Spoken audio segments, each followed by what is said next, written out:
Apply होकर के x बराबर ही निकालना है ना आपको। तो ऐसे तिरछा तिरछी गुणा होता है ना, तो बताइए x यहाँ आएगा और ये नंबर यहाँ चला जाएगा और ये नंबर यहाँ आएगा, तो x का जो वैल्यू होगा वो कितना बनेगा सर 14.4 गुणे, देखो इसमें ये गुणा होगा तिरछा जाके 0.144 और बटे में ये वाला नंबर आ जाएगा आपका 144। बहुत ध्यान से देखिएगा, ऊपर जो डेसिमल है वो यहाँ डेसिमल के बाद 3 अंक है ना, और यहाँ डेसिमल के बाद 1 अंक है। तो जब गुणा में रहेगा तो डेसिमल के बाद 4 अंक हो जाएगा टोटल। यानी सर इस प्रश्न में डेसिमल के बाद 4 अंक होना चाहिए इस उत्तर में। तो डेसिमल के बाद 4 अंक वाला विकल्प यही एक है क्या, तो आप यही आंसर कर लेंगे। है समझ बात, ये को तो कट जाएगा, एक तो बच जाएगा। इस क्वेश्चन में भी के का मान निकालना है। पता है ऐसा फ्रैक्शन जब इक्वल में दिया रहता है तो तिरछा तिरछी गुणा हो जाता है। तो अगर हम तिरछा तिरछी गुणा करेंगे तो के बराबर ये वाला यहाँ गुणा होके 0.121 इंटू 12.1 बाई 121 होगा। इसको सॉल्व करना है, ध्यान से देखना। यहाँ पे दशमलव के बाद 1 अंक, यहाँ पे दशमलव के बाद 3 अंक, तो सर एक तो ये 3 अंक वाला और ये 1 अंक वाला बीच में गुणा है तो दोनों जुड़ जाएगा, तो दशमलव के बाद 4 अंक होना चाहिए और 121 से 121 कट जाएगा, तो एक ही 121 में ना दशमलव के बाद 4 अंक होना चाहिए। तो बताओ किस ऑप्शन में दशमलव के बाद 4 अंक है, क्या ए विकल्प में है? इसको नहीं बोल सकते, जीरो का कोई वैलिड नहीं रहता है, दशमलव के बाद 0 वैलिड नहीं रहता है। तो ये जो दिया है ना इसका मान केवल इतना ही है। तो बताओ दशमलव के बाद कितने अंक हुए 3, जबकि हमको चाहिए कितना अंक 4, इसीलिए कौन सा ऑप्शन होगा ए। तिरछा गुणा करना है हमको, तो जब तिरछा गुणा करेंगे तो के का मान ये के उठ के यहाँ आ जाएगा और ये दोनों आपस में गुणा हो जाएगा। आपको 0.844 इंटू 84.4 ऊपर और नीचे ये वाला 844। और ध्यान से देखिए यहाँ पे दशमलव के बाद कितने अंक हैं 3, यहाँ दशमलव के बाद 1 और बीच में क्या है गुणा, तो दोनों जुड़ जाएगा तो दशमलव के बाद 4, बाकी तो 100 कट जाएगा आपका। तो दशमलव के बाद 4 अंक होना चाहिए और सर नंबर चेंज नहीं होना चाहिए, 844 ही होना चाहिए। तो 844 वाला ये है, ये है, ये है, बट 4 अंक वाला तो ये है ना, इसीलिए ये आंसर है। वो तो 68 का सवाल ही नहीं पैदा होता। क्रॉस मल्टीप्लाई करना होगा ना, तो तिरछा तिरछी गुणा करिएगा तो x बराबर आपको यहाँ क्या दिखाई देगा, ये इसमें गुणा हो जाएगा 0.234 इंटू 23.4 और नीचे सर ये पूरा 234 आ जाएगा। ध्यान से देखो यहाँ पे दशमलव के बाद 3 अंक है और यहाँ दशमलव के बाद 1 अंक है, बीच में गुणा का चिन्ह है, तो दशमलव के बाद जो अंक होते हैं वो जुड़ जाएंगे 4 अंक, तो दशमलव के बाद 4 अंक होना चाहिए, एक ही ऑप्शन है, तो ये आपका आंसर हो जाएगा। थोड़ा कॉन्सेप्ट की बात कर लेते हैं, देखिए ध्यान से। अगर रूट के अंदर है ना, मान लो रूट के अंदर दशमलव के बाद 2 डिजिट है, तो जब इसका वर्गमूल होगा तो दशमलव के बाद 1 ही डिजिट रहेगा, आधा हो जाता है। जैसे मान लो रूट के अंदर कोई नंबर है, उसमें दशमलव के बाद 2 2 4 डिजिट दिया गया है, तो जब इसका वर्गमूल होगा तो दशमलव के बाद ये 2 2 डिजिट मिलके 1 डिजिट बन जाता है आपका, तो केवल 2 ही डिजिट होगा दशमलव के बाद। नहीं दिख रहा है? अभी देखो देखो दशमलव के बाद यहाँ पे मान लो 6 डिजिट आ गए। हमेशा जो दशमलव के बाद अंकों की संख्या होगी वो इवन होनी चाहिए, तभी उसका स्क्वायर रूट निकल जाएगा आपका। तो हर 2 2 डिजिट का पेयर बन के 1 1 बाहर निकलेगा। तो बताओ 6 है, तो इसका जब वर्गमूल हुआ होगा तो दशमलव के बाद 3 ही डिजिट आएगा। ये बात समझ में आ गया होगा आपको। आइए प्रश्न में देखिए, दशमलव के बाद कितने हैं 4 डिजिट है, तो जब वर्गमूल होगा तो 2 ही होना चाहिए, तो दशमलव के बाद 2। आपको इसमें भी है इसमें भी है, ये लोग तो गलत ऑप्शन है ना, दशमलव के बाद ज्यादा ना अंक दे दिया जी, 2 ही होना चाहिए। अब ध्यान से देखो 121 का वर्गमूल 11 है, तो इसमें 101 है, इसमें 11 है, तो 11 वाला ना। अरे समझ बात। कौन सा आंसर हो जाएगा? Direct D option. कंफर्म हो गया था 2 अंक पहले होगा। आप कह रहे हैं कि नहीं सर, हम जो क्वेश्चन टाइप में किए थे कि जो कंडीशन दिया रहता था उसके हिसाब से हम इसको बना करके आंसर करेंगे, तो भी कर सकते हैं। ध्यान से देखिए, अंदर में 1.21 है, आपको इसको 1.21 बनाने के लिए मुझे 100 से मल्टीप्लाई करना पड़ेगा। अगर मैं 100 से मल्टीप्लाई करूंगा तो मुझे 100 से डिवाइड भी करना पड़ेगा। ये बताना जरा, ऊपर जो होगा ये बन जाएगा √1.21, ऊपर वाला गुणा होके, और नीचे जो है वो √100 को आप 10 लिखते हो, अंडर रूट में है 100, तो नीचे क्या हो गया 10। ये जो ऊपर आया इसका मान क्वेश्चन में दे रखा है कितना? 1.1 और बाई 10। तो आप करें 10 से डिवीजन का मतलब होता है 1 अंक पहले दशमलव बैठा देना, लेकिन इस नंबर में तो 1 अंक पहले से है, तो अब जब 10 से डिवाइड होगा तो 1 अंक और आ जाएगा, तो क्या ये हो जाएगा 0.11, 2 अंक पहले, बीच में 0 थोड़े घुस जाएगा जो बी ऑप्शन में, 11 ही ना रहेगा आपका। तो आप चाहें तो बना के भी कर सकते हैं, और डायरेक्ट आपको पता है कि 121 का लेना देना 11 से है, तो 11 वाला मेरा आंसर हो जाएगा। आगे समझ, पहले कितने अंकों का होगा ये अगर प्रश्न है तो सर जितने अंक का होगा संख्या वो स्क्वायर करने के बाद सीधे या तो डबल होगा या डबल से एक कम होगा। जैसे कोई बोल दे कि 2 अंकों की संख्या का स्क्वायर करने पे जो संख्या प्राप्त होगा उसमें कितने अंक होंगे, तो आप कहोगे 2 का डबल 4 या उससे एक कम 3, तो आंसर होगा 3 या 4। 3 अंकों की कोई संख्या है, उसका स्क्वायर करेंगे तो उसके स्क्वायर में कितने अंक होंगे, आप कहोगे 3 का डबल 6 या उससे एक कम, तो आंसर होगा 5 या 6। अब ध्यान से बताना, n अंकों की एक संख्या है, जब उसका स्क्वायर करेंगे तो उसके स्क्वायर में कितने अंक होंगे, आप कहोगे n का डबल 2n या उससे एक कम, यानी आंसर करेंगे 2n - 1 या 2n। क्लियर? ये तो रूट वाला हो ही गया आपका। चलो आगे देखिए ध्यान से, इसका मान देख के इसका मान अगर पूछा है तो आप कहेंगे सर यहाँ जो रूट में है वो दशमलव के बाद कितने अंक हैं, 2, 2 4, 2 6, 2 8, तो जब इसका वर्गमूल हुआ होगा तो दशमलव के बाद 4 अंक आएगा, तो दशमलव के बाद 4 अंक यहाँ है, यहाँ है, यहाँ है, हाँ है, यही हो जाएगा आपका बी ऑप्शन हो जाएगा। ये कुछ भी करने की जरूरत नहीं है। क्यों नहीं करने की जरूरत है? क्योंकि सर इसमें भी एकदम सिमेट्रिक पैटर्न दिया है कि अगर दशमलव के बाद 4 अंक है तो वर्गमूल होके दशमलव के बाद 2 अंक न दिया है, इसलिए उसको देखेंगे भी नहीं तब भी काम हो जाएगा। परंतु अगर ऐसा रीजनिंग की तरह बना देता कि सर यहाँ दशमलव के बाद आना चाहिए 2, दे दिया कुछ और, तब हमें इसका इस्तेमाल करना पड़ जाता। बिना इसके इस्तेमाल के आंसर कर सकते हैं इसका, समझना रहे ना बात? वो ऐसे ही दे दिया, ना भी देता तो भी तो उत्तर यही होता आपका। हाँ बहुत अच्छा। ये बताइए, आपको यही निकालना ना कि इसका इतना प्लस इतना का मान क्या होगा। इसमें दशमलव के बाद कितने अंक हैं, तो जब वर्गमूल होगा तो कितने अंक होंगे, 2 होंगे। इसमें दशमलव के बाद कितने अंक हैं, 6, तो जब वर्गमूल होगा तो कितने होंगे, 3। तो जब बीच में प्लस रहता है तो बड़का वाला ना आंसर होता है, गुणा में ना जोड़ते हैं, प्लस में जो ज्यादा वाला वह आंसर हो गया। तो दशमलव के बाद 3 अंक चाहिए आपको।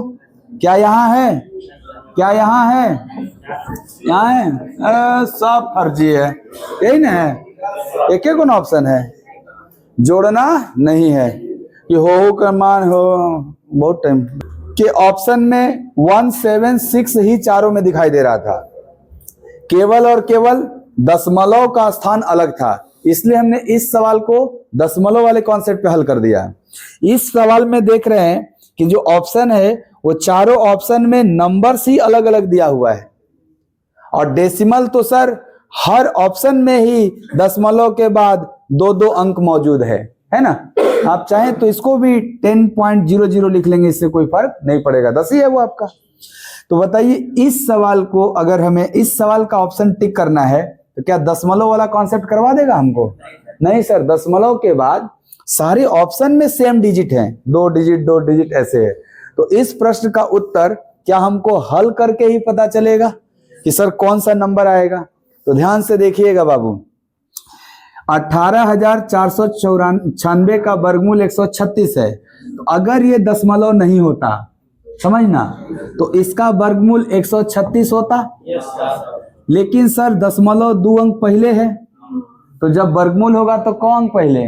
1 अंक, यानी 13.6 होता है। यहां देखना, अगर ये दशमलव नहीं होता तो भी इसका वर्गमूल 136 होता, लेकिन दशमलव का अंक पहले है। इसका मतलब जब वर्गमूल होगा तो 4 का आधा, 2 अंक पहले यहां बैठेगा, और घटाना है ना दोनों को। तो 13 में से 1 गया 12, और 60 में से 36 गया 24, तो 12.24 ना, ऑप्शन ए हो जाएगा। तो हाँ, सेकेंड ऑप्शन है। बहुत अच्छा, देखते हैं क्या है। आपको कि सर देखो, इस प्रश्न का जो ऑप्शन है इसमें दशमलव के बाद सारे ऑप्शन में 3 डिजिट ही दिया है, इसलिए हम दशमलव वाले कॉन्सेप्ट से नहीं हल करेंगे, इसको हम पूरी सॉल्व करेंगे। जरा ध्यान से देखना बालक, 4624 था तो इसका स्क्वायर रूट 68 है। तो अगर ये दशमलव नहीं रहता, 4624 होता, तो इसका वर्गमूल 68 होता, नहीं होता, यहां लिख रहा हूं नीचे। लेकिन सर अगर 2 अंक पहले दशमलव है, तो जब वर्गमूल होगा तो 1 अंक पहले हो जाएगा, तो पहला इसका जो स्क्वायर रूट होगा वो 6.8 होगा। यहां देखना, 4624 का वर्गमूल 68 है, तो 68 रहता तब जब इसमें दशमलव नहीं रहता। दशमलव है तो 68 नहीं होगा, कितने अंक पहले दशमलव है? तो जब वर्गमूल होगा तो आधा हो जाता है, सीधे 4 का आधा, 2 यहां ना।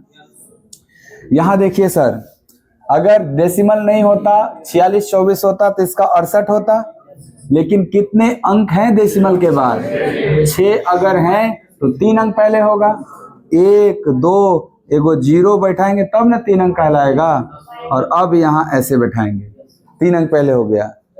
यहाँ तक समझ में आ गया होगा? जोड़ देना है बस। अंतिम में 8, कितने ऑप्शन में 8 है? सब 3 गो में 8 6। अब बताओ 4 8 कितने में है? 2 गो में है। उसके बाद क्या बच गया? 8 ऐसे। अब बताओ 8 हो गया, 8 6 14 हो गया, और 6 8 14 1 15। अब 5 4 8 है ना, यही वाला, यही है ना, या पूरा जोड़ोगे तो 6 1 7 हो जाएगा। ये दशमलव वाला जोड़ आता है? चलो देखते हैं। दीनदयाल, देखिए 2116 का वर्गमूल, तो अगर यहाँ पे दशमलव नहीं होता इसका वर्गमूल क्या होता? गुड। लेकिन दशमलव है, कितने अंक पहले? तो जब वर्गमूल होगा तो 1 अंक, आधा हो जाता है। दूसरा नंबर, सर 4 अंक पहले है, तो जब वर्गमूल होगा तो 2 अंक पहले, यानी 46 ऐसे लिखना होगा। यहाँ 8 अंक पहले है, तो वर्गमूल होगा तो दशमलव के बाद 4 अंक बनाना है। कैसे बनेगा हो? 0 0 4 6 ना, कि 4 6 0 0 0 0 4 6 ना। चलो बहुत बढ़िया।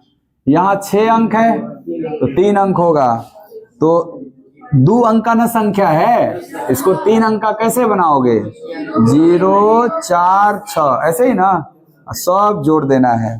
जोड़ देते हैं, 6 4 4 6 10 ना, 10 6 4 10 1 11 1 11 इधरिया 5 5.1106 पहला ऑप्शन है, पहला ऑप्शन आंसर।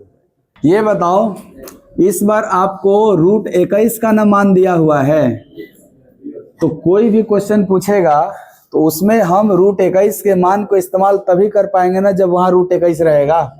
तो देखो यहाँ पे 7 है रूट में, तो अगर हम लोग रूट 21 बनाना चाहें, क्यों बनाएंगे? ताकि इसके मान को यूज करें हम। तो रूट 7 को रूट 21 बनाना है तो हम अपने मन से 3 से गुणा भाग कर सकते हैं। देखो अभी भी 3 3 कट जाए, रूट 7/3 ही ना कहलाएगा। ऊपर गुणा होगा तो रूट 21 और नीचे 3 गुणे 3 का वर्गमूल खाली 3। यानी सर जो हमसे पूछा गया है वो रूट 21/3 पूछा गया है। आ रहा समझ बात। और रूट 21 का मान कितना दिया हुआ है? आप कहोगे इस रूट 21 के जगह रखेंगे 4.58 और बाई 3। अब 3 से डिवाइड करना है बस। तो 3 से 15 और 2 152 वाला ऑप्शन होगा। आप कहोगे सर बड़ा इंटरेस्टिंग है, 152 सारे ऑप्शन में है, तो चलो डिवाइड करते हैं। आपको यहाँ पे 4.58 है और 3 से भाग देते हैं। देखना जरा, 3 से एक बार में जाएगा, कितना हो गया? 1 बच गया, 1 पर 5 15 और 3 से 5 बार में अभी 8 उतरा, 3 दूनी के 6, 2 बच गया तो वो 20 बन गया और 3 6 के 18। क्या ये 6 वाला सिलसिला चलते रहेगा? तो आप कहेंगे 1.52 के बाद अगर 6 बार बार रिपीट हो रहा है तो हम उसको 7 लिख सकते हैं। 1.527 बी ऑप्शन टिक करना होगा हमको। 8/5 का मान, और आपको दिया कौन सी है? रूट 40 का मान। तो आपको जो निकालना है ना, उसमें आप इस रूट 40 के मान का इस्तेमाल कर सकते हैं, क्योंकि जो 8 है इसको 40 बनाया जा सकता है। ये 8 आपको यही मान निकालना है ना, रूट 8/5। तो बताओ हमको किसके मदद से निकालना है? क्योंकि हमको इसका मान नहीं रखना है और बहुत लेट हो जाएगा ना। रूट 8 की वैल्यू रखो, रूट 5 का वैल्यू रखो और डिवाइड करो, बहुत लेट हो जाएगा। तो ये जो दिया हुआ है इसी से हमको बताना है। तो बताओ 8 को 40 बनाया जा सकता है कैसे? सर 5 का गुणा करके। लेकिन अगर हम अपने मन से 5 कर दिए गुणा तो भाग भी करेंगे तब ना बैलेंस रहेगा। अब ऊपर आपको दिखाई देगा रूट 40 और नीचे दिखाई देगा, देखो 2 गुना 5 है तो इसको रूट 25 लिखिएगा। और रूट 25 का तो 5 ही ना होता है, इसलिए अच्छा है कि जब 2 नंबर सेम नंबर है, एक ही नंबर 2 बार है और वो गुणा में है तो वर्गमूल होगा तो एक ही बार बचेगा वो। तो यहाँ खाली एक ठो 5 लिखिए। बताइए रूट 40 का ये मान डायरेक्ट यहाँ रख सकते हैं। अब तो रूट 40 की जगह क्या रखेंगे? सर रखेंगे 6.3245 जो दिया हुआ है यहाँ पे, और बटा में क्या है? 5। तो 5 से पहाड़ा पढ़ना है बस, भाग देने आता है ना। 5 एकम 5 दूनी के और 5 छके 5 चौके 5 नमा, ये तो पूरा पूरी ना कट गया क्या? 1.2649 पहला ही ऑप्शन में है, वैसे हो जाएगा। अब बोलो, देखते हैं डी है कि क्या है। रूट 6 है ना। आपको पता है कि इस प्रश्न का आंसर करने के लिए रूट 6 का मान इस्तेमाल करना है। देखो ध्यान से, ये तो रूट 6 है ही, ये देखो क्या है, ये 4 गुणे 6 से 24 बना है तो 4 का वर्गमूल, ये 2 रूट 6 है ना। ये 9 गुणे 6 से 54 है तो 9 का वर्गमूल, ये 3 रूट 6 है। इनको जोड़ना है ना, तो देखो सब में रूट 6 है। यहाँ रूट 6 क बार? एक बार। यहाँ रूट 6 क बार? यहाँ रूट 6 क बार? 3 बार, 2 बार, 1 बार, कुल मिला के क बार? सब 6 बार है ना रूट 6, यानी 6 रूट 6 हमारे प्रश्न का आंसर है। और रूट 6 का मान क्या दिया है? 2.45। तो क्या यहाँ पे हम लिखेंगे 6 गुणे 2.45? 6 का पहाड़ा पढ़ना है खाली। 1200 270 1470 1470 कहाँ बा? ये ऑप्शन, ये आंसर हो जाएगा आपका। गुणा कर देना है खाली।